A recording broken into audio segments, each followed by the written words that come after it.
देखिए त्रिकोणमिति के लिए सबसे पहले फार्मूला जरूरी होता है। अगर आपको फार्मूला नहीं आता है तो आप जो है त्रिकोणमिति के प्रश्नों को हल नहीं कर सकते। चलिए एक छोटा सा प्रयास करते हैं ताकि आपको फार्मूला याद नहीं करना पड़े।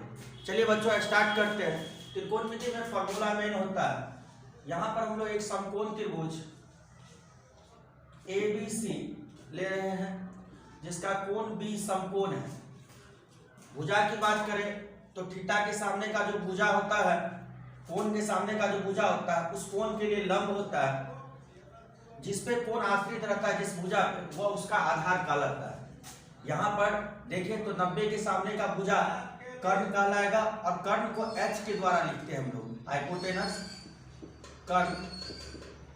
थीटा जिस पर आश्रित है वह आधार कहलाता है। आधार को B से लिखा जाता है और थीटा के सामने का जो भुजा होता है वह लंब कहलाता है और P से लिखा जाता है। यहाँ पर हम लोग साइन थीटा कॉस थीटा अगर 3 जान लेते हैं तो 3 ऑटोमेटिक लिख सकते हैं, साइन थीटा कॉस थीटा और टेन थीटा। देखिए जो बच्चे हिंदी मीडियम के हैं लंब और कर्ण के आधार पर फॉर्मूला चाहते हैं सेटअप करने के लिए, तो इसके लिए एक फॉर्मूला एक ट्रिक है लाल LAL का KA। इसका अर्थ हुआ लंब बटे कर्ण, लंब बटे कर्ण। इसका अर्थ हुआ आधार बटे कर्ण।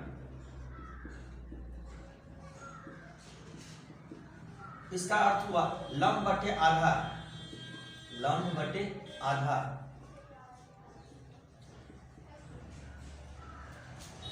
साइन का जो व्युत्कर्ण है वह कॉसेक होता है। साइन का व्युत्कर्ण कॉसेक थीटा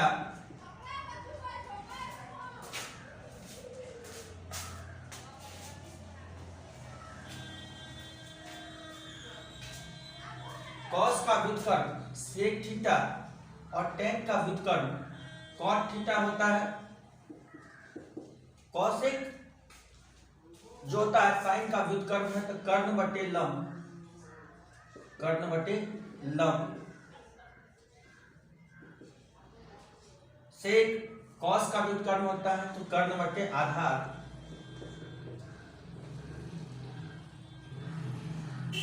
आधार।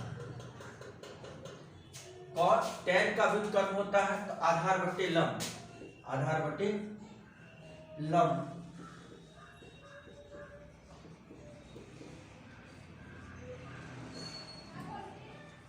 इसके अलावा अगर आप P, D और H से रिकॉग्नाइज करते हैं, समझते हैं, तो इसके लिए भी एक ट्रिक आता है।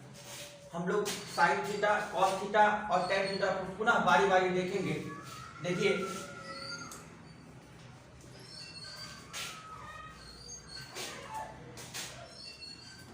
पंडित बद्री प्रसाद हरि हरि बोल। इसी तरह से इसका उल्टा है तो हरि हरि बोल पंडित बद्री प्रसाद। अर्थ हुआ sine theta equal to perpendicular by hypotenuse लंब बटे कर्ण, लंब बटे कर्ण, आधार बटे कर्ण, कर्ण। इसी तरह से लंब बटे आधार, लंब बटे आधार। कॉसेक में आ जाइए कर्ण बटे लंब, कर्ण बटे लंब, कर्ण बटे आधार, कर्ण बटे आधार और आधार बटे लंब, आधार बटे लंब। यह आपका भुजाओं का अनुपातिक फॉर्मूला हो गया।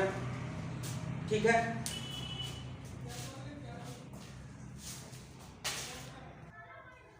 अब हम लोग कुछ और अलग फॉर्मूला देखेंगे। Sign square theta plus cos square theta का मान 1 होता है। देखिए यदि आपको रैखिक समीकरण आता है तो इस आधार पर इस फॉर्मूला को हम लोग और आगे बढ़ा सकते हैं, इसमें से और भी फॉर्मूला निकाल सकते हैं। जैसे sine square theta is equal to 1 minus cos square theta और यदि स्क्वायर चढ़ाते हैं तो आपको पता होगा कि रूट चढ़ता है, यानी यहां से भी साइन थीटा बराबर root under 1 minus cos square theta हो सकता है। जिस तरह से हम कॉस को उस तरफ ले गए थे उसी तरह से साइन को ले जाएंगे, यानी cos square theta is equal to 1 minus sine square theta. अब इसका भी स्क्वायर हटाइए, स्क्वायर हटने पे रूट चढ़ेगा, यानी cos theta equal to 1 minus root under 1 minus sine square theta. ये पहला टाइप हो गया स्क्वायर एंड एडिंग का। दूसरा sec square theta minus tan square theta का जो मान होता है वह 1 होता है। यहां से देखिए sec square theta is equal to हम लोग लिख सकते हैं 1 plus tan square theta. Square हटेगा तो रूट चढ़ेगा, यानी आप सेक थीटा इक्वल टू लिख सकते हैं root under 1 plus tan square theta. जिस तरह से हमने टेन को शिफ्ट किया था उसी तरह से यदि इस 1 को इधर शिफ्ट कर दें तो हम लोग लिख सकते हैं tan square theta is equal to sec square theta minus 1। यदि इसका भी स्क्वायर हटाते हैं आप तो टेन थीटा बराबर root under sec square theta minus 1 हो जाएगा। तीसरा हम लोग देखते हैं cosec square theta minus cot square theta का भी मान 1 होता है। यहां से हम लोग कॉट स्क्वायर थीटा को दाईं तरफ ले जाएंगे तो हो जाएगा cosec square theta is equal to 1 plus cot square theta. इसका भी स्क्वायर हटाइए तो cosec theta equal to root under 1 plus cot square theta. और जिस तरह से आपने कॉट को उधर ले गया था उसी तरह से यदि 1 को इधर लाते लीनियर इक्वेशन की तरफ तो 1 प्लस में है और बाईं तरफ आएगा तो माइनस में हो जाएगा, अर्थात cot square theta is equal to लिख सकते हैं कॉसेक स्क्वायर थीटा माइनस 1। फिर इसका स्क्वायर हटाइए, स्क्वायर हटाने पर रूट चढ़ेगा, यानी लिख सकते हैं cot theta equal to root under 1 minus root under cosec square theta minus 1। अब आते हैं हम लोग व्युत्क्रम फॉर्मूला। जो साइन का व्युत्क्रम कॉसेक होता है, sine theta into cosec theta is equal to 1। देखिए बच्चों, अनुपात पे भी आप लिख सकते हैं, जैसा कि आप लोग पहले जान चुके हैं। साइन थीटा इक्वल टू हमारा क्या होता है, कर्ण बटे लंब बटे कर्ण। LHS हमारा sign theta into cosec theta है।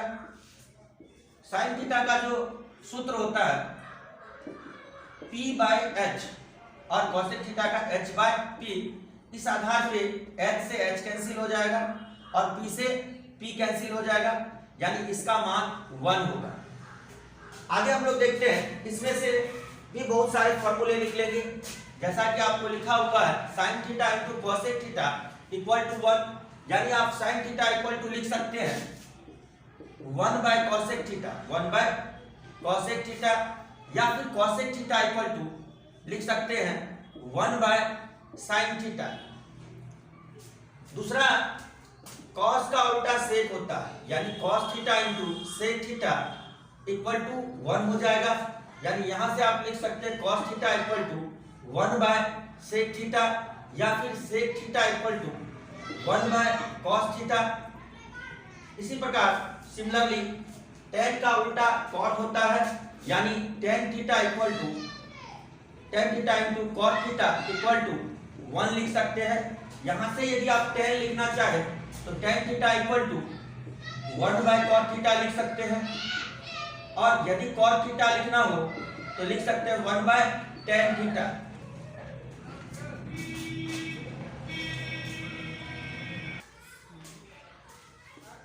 देखिए, टेन थीटा को साइन थीटा और कॉस थीटा के टर्म में लिखा जा सकता है। Tan theta equal to sine theta बटे कॉस थीटा लिख सकते हैं।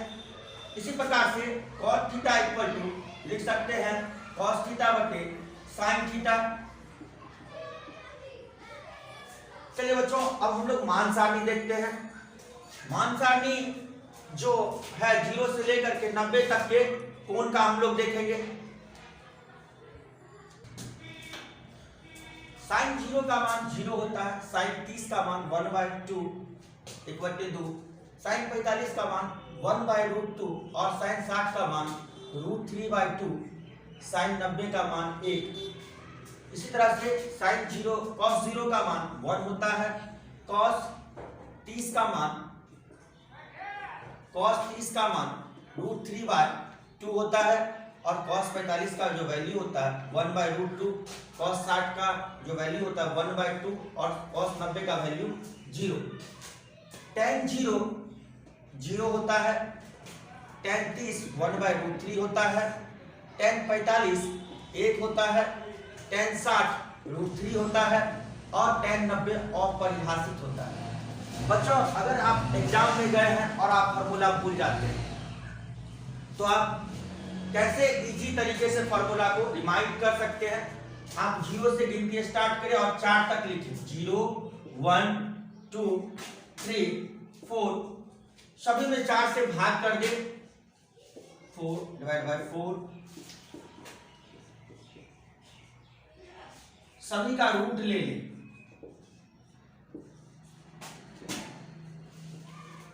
चलिए 0/4 का जो रूट होगा, ये जो वैल्यू मिलेगा आपको साइन का मिलेगा, ये आपका 0, ये 30, ये 45, ये 60 और ये 90।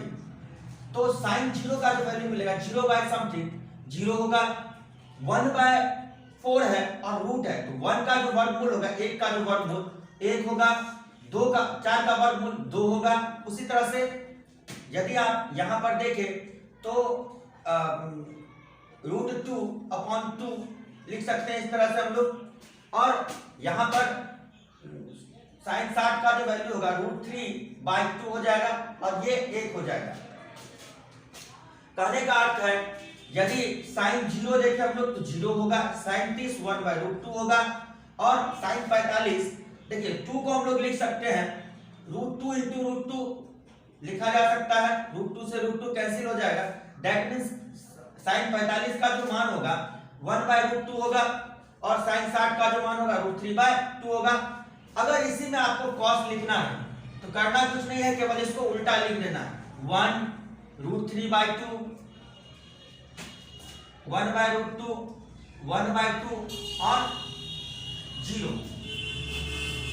चलिए बेसिकली हम लोग इसमें फोकस करते हैं। साइन 0 0 होगा, साइन 30 1/2 होगा, साइन 45 1/√2 होगा, साइन 60 √3/2 होगा, साइन 90 1 होगा, cos 0 1 होगा, cos 30 √3/2 होगा, cos 45 1/√2 होगा, cos 60 1/2 होगा, cos 90 0 होगा।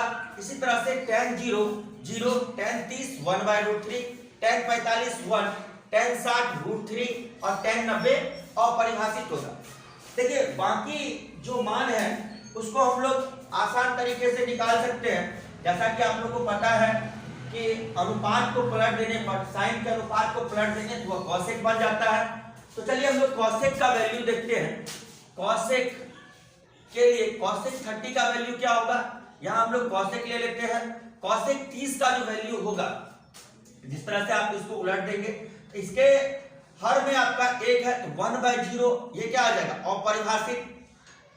इसी तरह से कॉसेक 30 का जो वैल्यू होगा 2 होगा, कॉसेक 45 का जो वैल्यू होगा √2 होगा, कॉसेक 60 का जो वैल्यू होगा 2/√3 होगा, कॉसेक 90 का जो वैल्यू होगा वह 1 हो जाएगा।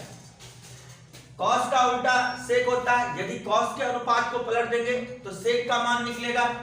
यानी आपका यदि यहाँ पे सेक लेते हैं तो सेक 30 का जो मान होगा, सेक 0 का जो मान होगा वो 1 होगा, सेक 30 का मान 2/√3 होगा, सेक 45 का मान √2 होगा, सेक 60 का मान 2 होगा और सेक 0 का मान अपरिभाषित होगा। चलिए tan जो होता है cot के अनुपात का उल्टा होता है। यदि हम cot का अनुपात लिखे, cot का मान लिखे तो cot 0 का मान 1/0 अपरिभाषित हो जाएगा आपका। cot 30 का मान √3 हो जाएगा, cot 45 का मान 1 होगा, cot 60 का मान √3 होगा और cot 1 बाय इंफिनिटी यानी अपरिभाषित टर्म को नीचे लेते हैं तो 0 हो जाएगा इसका वैल्यू। ये कुल मिलाकर के आपको मान सारणी है, इसे अच्छी तरीके से याद करना है आपको।